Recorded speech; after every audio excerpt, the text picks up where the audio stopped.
में जो complete BSF के ऊपर बनी है, क्या कहना चाहेंगे इस बारे में?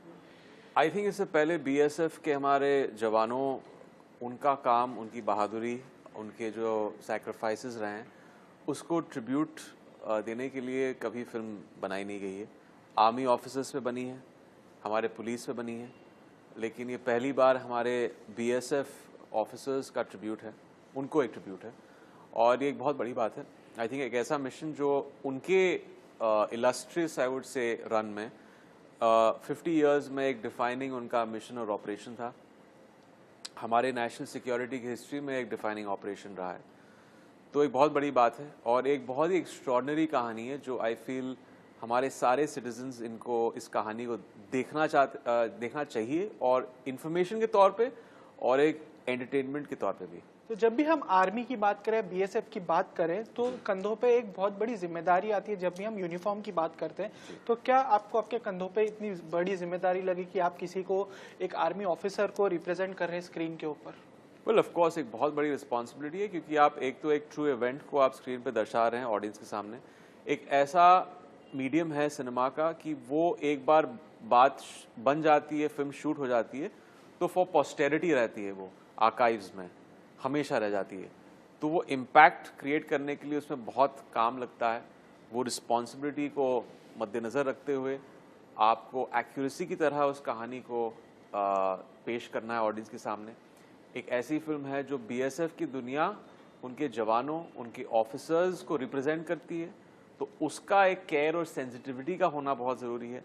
और उसके अलावा इन ऑफिसर्स ने, जिन्होंने अपनी जान को दाव पे लगा कि एनकाउंटर में एक हाई रिस्क प्रोफेशन में ये सारा जो काम किया है उन्होंने, दुबे जी हो या बीनू, मिस्टर बीनू, एसपी त्रिवेदी जी, इन सारे ऑफिसर्स ने जिस तरह डिलीजेंटली ये काम किया है, वो ठीक तरह से रिसर्च करके पेश करना, वो एक बहुत ही इंपॉर्टेंट चीज़ थी जो हमारे क्रू ने, we were very cognizant of that कि हमें ये बहुत मेहनत करनी है इस चीज़ में।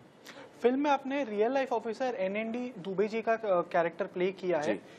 उसके अंदर एक ऐसी चीज जो आपको लगी हो, जो आपने उनसे सीखी हो, एंड प्रिपरेशंस आपने कैसे की इस मूवी को लेके? किसी रियल लाइफ कैरेक्टर को ऑन स्क्रीन प्ले करना कितना आसान या मुश्किल होता है आपके लिए? आई थिंक एक एक्साइटमेंट की बात थी कि आप ऐसे एक ऑफिसर का किरदार निभा रहे हैं जिनका एक बहुत ही इलिस्ट्रियस करियर रहा है बीएसएफ में। उनकी तभी सेकंड पोस्टिंग थी बीएसएफ में, सेकंड इन कमांड थे तभी।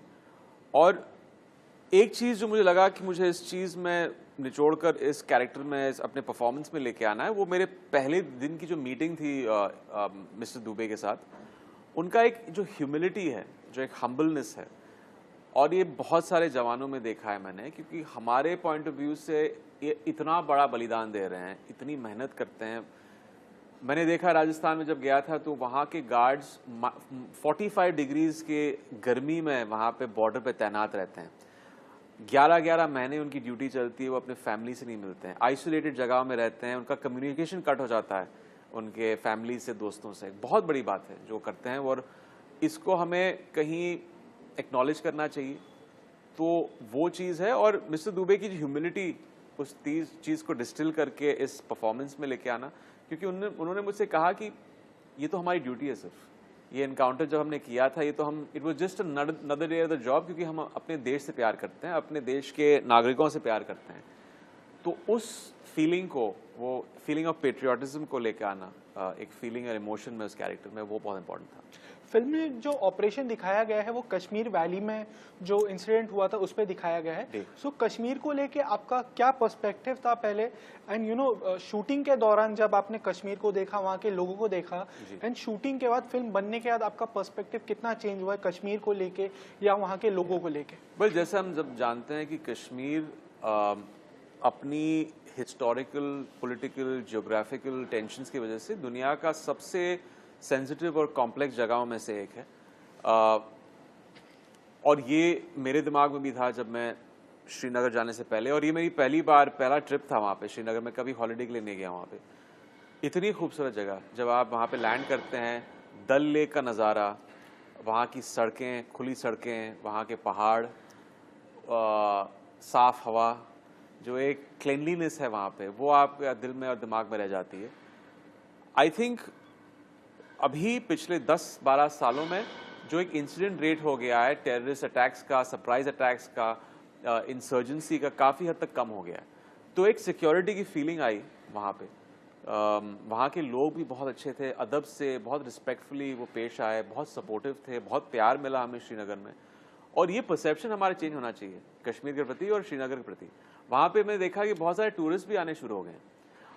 हालांकि हम 18 तारीख को इस महीने के 38 इयर्स के बाद पहला वहाँ पे एक फिल्म प्रीमियर और स्क्रीनिंग होगा जो हम ग्राउंड जीरो के लिए रख रहे हैं, जो एक बहुत बड़ी बात है, एक लैंडमार्क और एक हिस्टोरिकल इवेंट है जो हम श्रीनगर में रख रहे हैं 18th को, 3 दिन बाद।